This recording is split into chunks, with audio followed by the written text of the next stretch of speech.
Patrick Royce, I got a question to start you off with. All right, very good. I'm ready. Do the Vikings, being the Vikings, being as weird as they can be, do they have a far better chance on Sunday in Baltimore than we think now? Because we're all saying they have no chance in Baltimore. Well, they have played better on the road when they have figured they were going to lose, and they became more aggressive. I mean, their best game all year is Arizona, right? And they should have won that game. And they came out knowing they had to score some points, playing against a great quarterback or a good quarterback. They're playing against a better quarterback Sunday. They know they got to score 30 points, so they're not going to do it by playing keep away. And they're not gonna. They're gonna play a different style of game, and when they open it up a little, they're pretty good. Plus, they have to quiet the voices in the wilderness, right? That's what. They got to shut up Thielen because he's about ready to go off. Justin Jefferson has been pretty well behaved so far, but he wants the football. So I think they'll come out and play pretty well. And Ravens have been goofy. I mean, they're really good, but Cincinnati beat them bloody, right? I mean, yes. Beat them as bad as they wanted to. Yes. So they've had a couple of real clunkers in there. So I don't, in the modern NFL, it'll probably, I heard a local radio guy the other day. I kind of like to listen to this fella after they lose to see how much he's suffering, and being a bit of a sadist, and he was pointing out that he predicted it's either going to be really close or one-sided, which I thought was a really bold, and that's why that's how it could go. That's why people listen to get those kind of insights, I'm sure. So, but I think it'll be within a touchdown, and they'll have a chance to win. Yeah, they're not going to blow them out, but right, they'll have a chance to win, and then they have a chance to, go on a road and get their arse kicked next week, or they got a chance to do us proud, split the next two, and then come home and have another clunker. What the real mystery here is why they've been so rotten at home. Mm-hmm. They beat Seattle, but Seattle is, way, way inferior to what they used to be. Yep. And especially defensively. But they played better on the road. So, they got a shot Sunday, I would say. The sad thing right now is we are back to the Morose Zim. And we both don't like that one. I want him to win just so Zim gets a little defiant pep. I want some defiant Zim back. When Zim goes morose and starts to read stats about how they're really not that bad and pout, I don't think that Zim is fun. I want the Zim who's mad at the world. Yeah, and it's been a different Zim virtually all year because he knows. Zim knows he needs allies, so he can't be as hard on the players as he usually has been, right? He hasn't opened fire on them at all, right? This year, even when they stunk. No, not really. He knows he's coaching for his job. I mean, he's going to get his money and go to the farm, and he'll be fine. But he knows no matter what anybody's saying that if they don't make the playoffs, he's getting fired. So he's been even watching him on the sideline has been different this year. I know. But I don't enjoy this. It's a beaten down Zim. I don't really like that. You know what? The funny thing is, John, opening Wednesday, he was ebullient. He was happy Zim. And the next day he finds out plexiglass Kirk is, a day or two later, they find out they got a COVID situation. He's never been the same since then. He's all the bad stuff. But now it's hard not to be the Morose Zim with Hunter hurt and Hunter does just he creates problems that aren't just Hunter when he's that he gives opportunities to other guys on the defense and now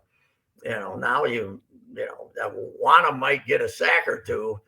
But they don't have to spend extra resources on DJ Wanham or DL Wanham or whatever first initials he uses. DJ, you got it right the first time. I know.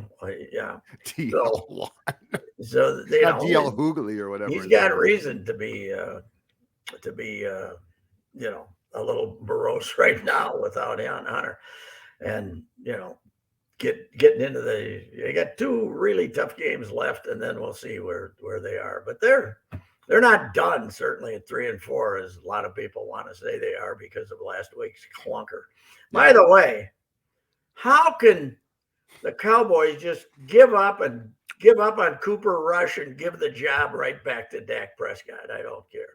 I don't understand. Cooper Rush is going to get paid now, right? I mean, Cooper Rush is he's going to be Matt Flynn. He's going to sign 5 years somewhere, Pat. He's going to be Scott Mitchell, right? Mitchell. Clint, remember you're old enough to remember Clint, the Mad Bomber Longley, right? Was gonna with the Cowboys. Remember him? Was he even before your time? He was before my time, but I think remember he made the name. A couple of starts and threw a couple of long touchdown passes. And who needed whoever was the QB then, Staubach or somebody? Who needed him when you had Clint, the Mad Bomber Longley? Mike White and Cooper Rush, Pat. Mike White and Cooper Rush. That's the future. Mike White didn't make it out of the first quarter last night, right? He got hurt. Yeah. He got hurt. Forearm or wrist. Yeah. So I have something on my mind. And when it's a completely non-sports day, the mind has a tendency to drift. So I turned on the golf to see where they were playing this week. Mayakoba in Mexico. And they showed a couple of aerial shots. And it's a jungle. And all I could think of was snakes. I said, there's got to be snakes there. So because right up next to the fairways are this underbrush, and then I'm thinking, wait a minute, that's the area where you could have the fer de lance snake, which I read about in the Lost City of the Monkey God about 3 years ago. It was I didn't know how I got onto it. It turned out to be a New York Times bestseller. But this is about in 2015, this group went down there to find this legendary lost city in the Honduran jungle, deep in the Honduran jungle. And they found a valley that had never been explored before.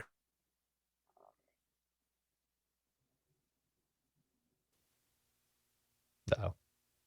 We might have lost Pat. 1 sec. We'll get Pat back there. Oh, it's a cliffhanger. I know. It's a bleeping cliffhanger. It's like a 15-footer that can kill you from. Wait, Pat. You stopped at what part, Dex? At the they had just found an area that hadn't been explored previously. Valley in the Honduran So go back to that. That had not been, no one. Some guy found it in the 1940s. Came back with some treasures and then committed suicide and never told anybody where it was. Maybe he was, I don't know. So anyway, they get here, the 2015, this group gets there. It's where the book's really worth reading. But there's the snake. They discovered the fer de lance, or they ran into that snake that can kill you from 6 feet away. And it's the deadliest snake there is. Responsible for 99% of jungle deaths from snake bite. And so you don't like the fer de lance, right? Right. But they discovered in this valley an ancient courts that were set up for the legendary game. They had a game of ball that they played, these ancient tribes. Okay. And one village would play the other village. And I think they played to 1. They had somewhere up there, they had the prehistoric version of a hoop. And if you got a basket, you won. But the good part was the losing team had to provide a human sacrifice. Wow. And sometimes if it was a really big game, the entire losing team got slaughtered.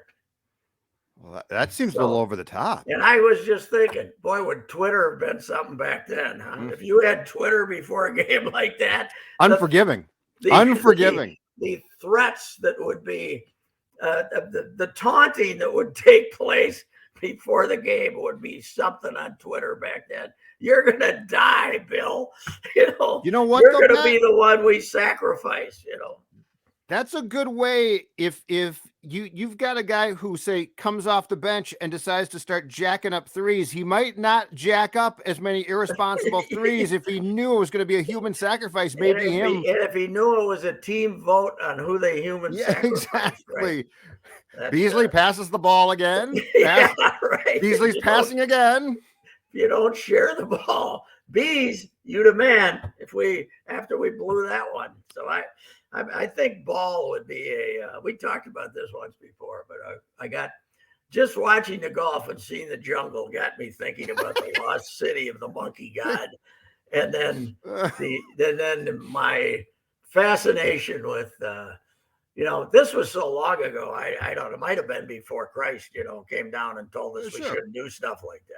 Right. We shouldn't have games that, that the loser has to get beheaded or some damn thing like that. So anyway, that's what was on my mind on non-sports day of yesterday. Just from turning on golf. Oh, hey, PJ. So what are the how are the Packer fans reacting to the Rodgers situation? Are they killing him? Are they?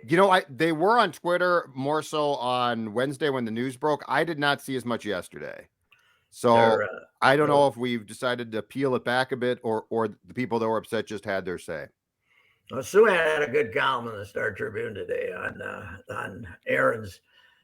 He's always been pompous, but it never bothered me. When you're as good as he is, I've always admired him. But yes, being strutting in there after all the threats that he was never going to show up, he struts in there the day practice starts, and that kind of made you wonder.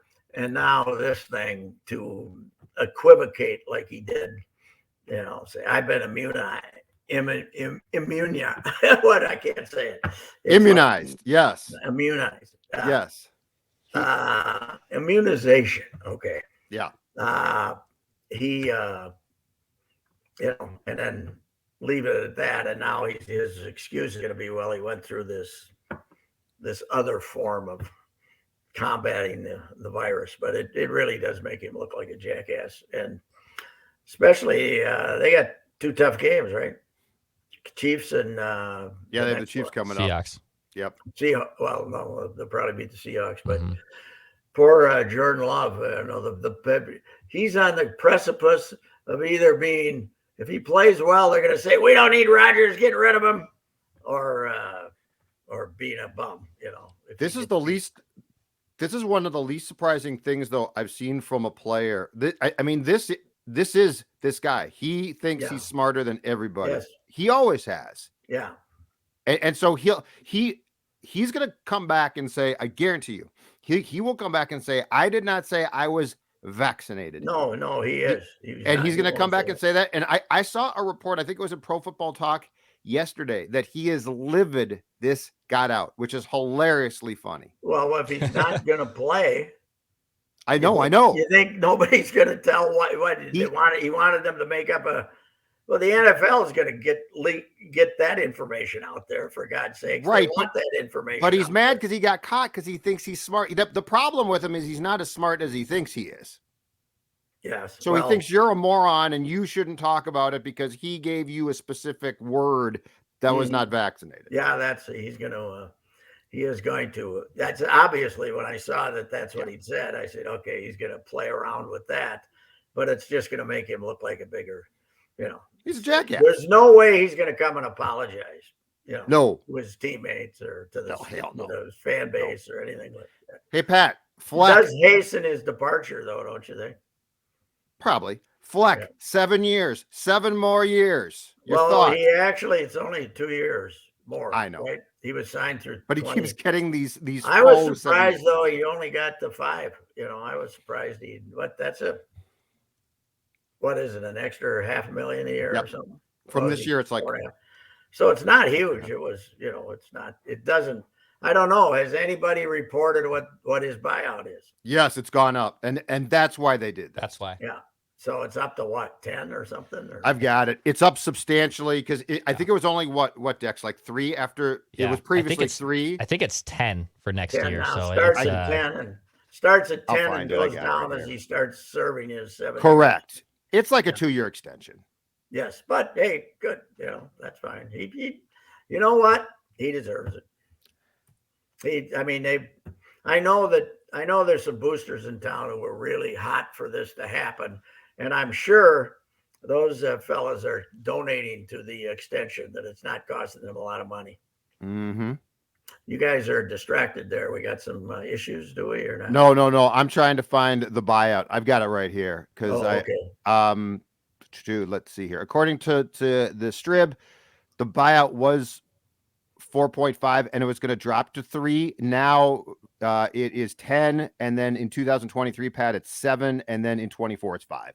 So it's basically 2 years of yes, and if it's and I got I don't know if he was a contender for the Southern Cal job. He sure as hell wasn't a contender for the LSU job. I think they already got Franklin. But the other thing is, you're in the Big Ten West. So now you can go to the Pac-12. Right. That's not a problem. The whole Pac-12 is overrated. But you ain't going to the SEC West.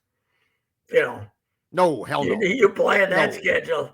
You think this guy, after playing the schedule this year, and by the way, look at next year's schedule. I think it's going to be impossible for him not to be 8-0. Look at next year's schedule. It's beyond. I think Iowa is one game in there they could lose to start with the first 8 games. You know what? Everybody, as we honor him for these, doing things that are not traditional in the Big Ten. Yep. Football coaches through the year. When did we go to West East? 7-8 years ago. West East. They broke them up into the first time like 10 years ago, I thought. Yeah. Well, they broke them up, legends and leaders. Leaders, and then West East probably like but 6 years ago. For a century, this team, whoever coached here, played Michigan. Yep. It wasn't you played Michigan once in a while. Mm-hmm. You played Michigan, and you played Wisconsin, and you played Iowa. Those were all you picked out your own schedule basically for 100 years, but it was always including Michigan. You look at this schedule. I mean, Purdue. In retrospect, Purdue's a nice win, right? And because it was there. Yeah. And Nebraska, I guess. I don't know. That's okay. But now they got Illinois coming in. They're 14.5-point favorites. And then they get to go play poor, miserable Indiana, which is back to where it was. Indiana was originally going to be good this year, was rated. They're terrible. They're Indiana. Yep. Deep in their hearts, they're Indiana. They stink. Mm-hmm. And so, the schedule the schedule has a lot to do with the number of wins. I saw some people criticizing the fact that they're on the top 20 in the college football playoff. The reason they're doing that, people say, why are they doing this? Because the Big Ten has influence there. They say, we don't want one of our division champions not going to be we don't want to have a division champion go to the game that's not rated in the top 20. Why do they bother with going that deep too? Just give us 10 teams. Yeah. It's a 4-team playoff. We don't need 20 I think teams. They're now trying to replace AP and the other. Yeah. Which is fine, but I'm just saying, just give us 10. Give me the top 10 teams in the country. I don't care about the rest. It means nothing. I'm doing a Bielema column for tomorrow, and not basically on people who played for him and stuff like that. And I didn't realize that the 2-point conversion against Brew was 2010. Came right before Brew got fired. Oh, did it? Yeah. There's a great picture of Brew pointing at him when they're shaking hands over there. And I talked to some fellow who played for him on that team and said he was laughing. Yeah. Hey, that's what the card said. Bielema, remember that Bielema went for 2 with a 34-point lead or whatever it was, and says, the cards, that's what the card said. And this guy said, that's what the card said. They laughed because the team got a good yuck out of doing that to Coach Bruce. So. All right, sir. We'll talk to you for Unchained on Monday, okay? All right. Have a good weekend, Pat. See you. Bye.